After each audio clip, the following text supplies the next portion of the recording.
E aí, gente, tudo bem? Sejam bem-vindos a mais um vídeo do Parabólica. Eu sou o Pedro Renó, professor do Parabólica. Estou aqui com vocês para mais um vídeo de conjuntura.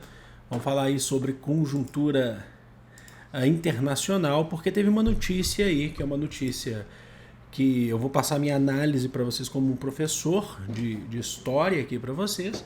Que ontem saiu um vídeo que eu falei para vocês que o Volodymyr Zelensky, presidente da Ucrânia, ele tinha recebido na Ucrânia 2 secretários de defesa dos Estados Unidos e ele havia feito um apelo para os Estados Unidos em enviar mais suporte, mais ajuda financeira.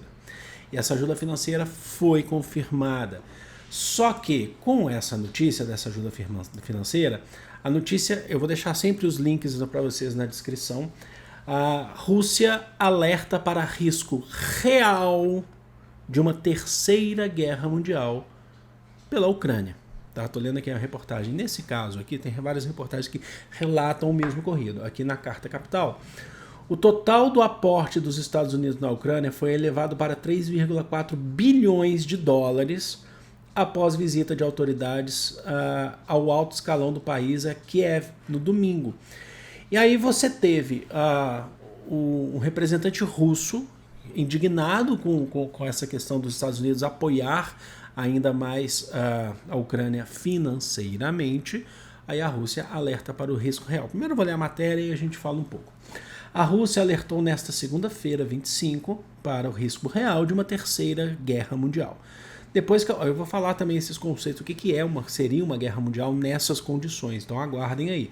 Depois que autoridades do alto escalão americano visitaram a Ucrânia e garantiram que é possível ganhar o conflito com equipamento adequado. Diante das sanções sem precedentes contra Moscou impostas pelos países ocidentais e o crescente apoio militar à Ucrânia, o chefe da diplomacia russa, Sergei Lavrov, alertou que o perigo de uma guerra mundial, terceira guerra mundial, é grave, é real, não pode ser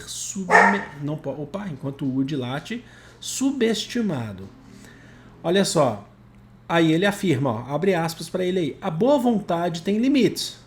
Mas se não for recíproca, não contribui para o processo de negociações.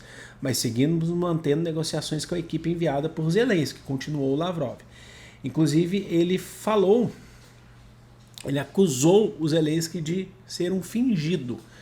Lavrov também acusou o presidente da Ucrânia, Volodymyr Zelensky, de fingir negociar, que ele está fingindo negociar o fim da guerra. É um bom ator, mas se olhar com atenção e ler com cuidado o que ele diz, serão encontrados milhares de contradições. Está falando que o Zelensky ele fala, então, que quer o fim da guerra, que quer as negociações, mas ao mesmo tempo ele também abusa nas acusações, nos ataques contra Moscou, contra a Rússia. É o que ele está dizendo. E aqui, ó, durante a visita, Austin e Blinken, que eu falei ontem para vocês, que são os secretários de defesa norte-americanos, anunciaram o envio de 700 milhões de dólares em ajuda militar adicional, elevando o total do aporte americano dos Estados Unidos para 3,4 bilhões. Então quer dizer que o aporte americano, para que se tenha aí nesse caso um material bélico maior e, segundo eles, mais adequado para vencer a guerra contra a Rússia. Então, se a Rússia acusa de que se eles querem vencer uma guerra, eles não estão... a notícia só que eu estou passando, tá, gente? Então fiquem tranquilos. Eles não estão querendo, na verdade, negociar o fim. Queremos ver a Rússia enfraquecida, palavras do Austin, aí, do secretário de defesa americano, ao ponto de não poder fazer o tipo de coisa que fez ao invadir a Ucrânia, afirmou Austin, após voltar nessa segunda-feira à Polônia. Ele estava na Polônia. Somando-se a este apoio, o Reino Unido enviará uma pequena quantidade de lançadores de foguetes blindados antiaéreos, Stormer, disse o ministro da Defesa. Os Estados Unidos aproveitaram o encontro com Zelensky para anunciar a reabertura progressiva da embaixada americana em Kiev, ou Kyiv, que estava fechada por conta dos ataques, e a nomeação da atual embaixadora da Eslováquia, Brigitte Brink, como chefe dessa missão. Um posto vago desde 2019. Tá, então nós temos aí o anúncio da Rússia como um conflito. A Rússia anuncia que existe um risco real. Eu já fiz um vídeo lá no começo desse conflito da guerra falando sobre esse conflito, essa possibilidade de terceira guerra mundial. Só falar rapidamente aqui para vocês. O que se tornaria, faria essa guerra se tornar uma terceira guerra mundial? Proporções mundiais, não só em relação à movimentação militar, mas em relação política, social e econômica. Ela já movimenta mundialmente a economia, principalmente que a gente tem falado muito sobre a questão de valor do dólar, preço dos barris de petróleo, commodities. Então você já tem, a gente já falou aqui várias vezes, movimentações, a gente falou sobre conflitos que estão diretamente envolvidos, como por exemplo Iraque, Irã, Israel. A gente falou sobre o primeiro-ministro britânico Boris Johnson procurando ajuda para compra de barris de petróleo na Arábia Saudita. A gente já falou um monte de coisa aqui nesse sentido, né?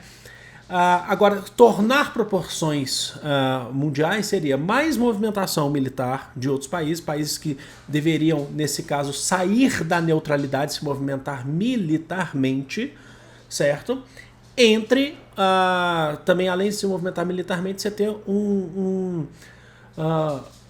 ter um reflexo maior na questão política, social e econômica, enquanto o Udi late, não tem importância isso, né? Na política social e econômica dos outros países. Isso afetaria muito mais do que se afeta. Agora, uma terceira guerra mundial hoje seria bem diferente do que se foi uma segunda guerra mundial em 1939.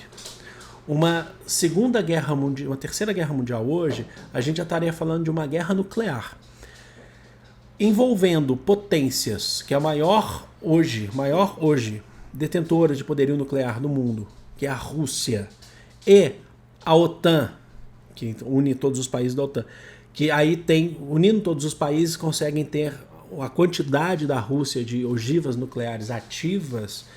Uma terceira guerra mundial hoje representa basicamente o fim do mundo.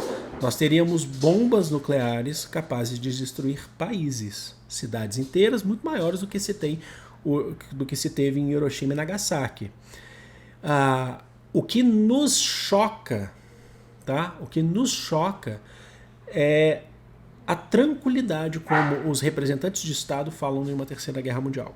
Porque agora foi o Sergei Lavrov, diplomata russo, mas alguns meses atrás quem falou de uma terceira guerra mundial foi o Joe Biden. E ambos falaram com uma tranquilidade tremenda que nos choca, nos assusta.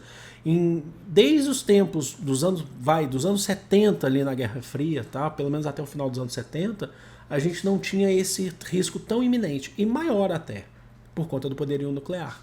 Nesse caso, eu já falei para vocês, tem um vídeo aqui sobre os acordos nucleares. Esses acordos nucleares, eles estão sendo jogados a esmo, né?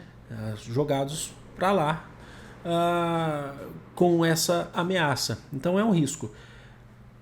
Acho que vai acontecer ou acho que não vai acontecer? O tempo dirá pra gente. Logicamente que eu não quero que aconteça, eu tenho certeza que ninguém quer que aconteça.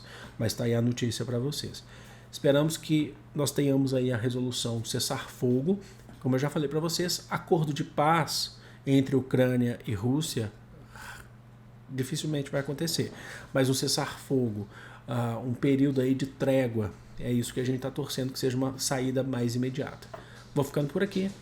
Amo você de coração. Um grande beijo. Fui!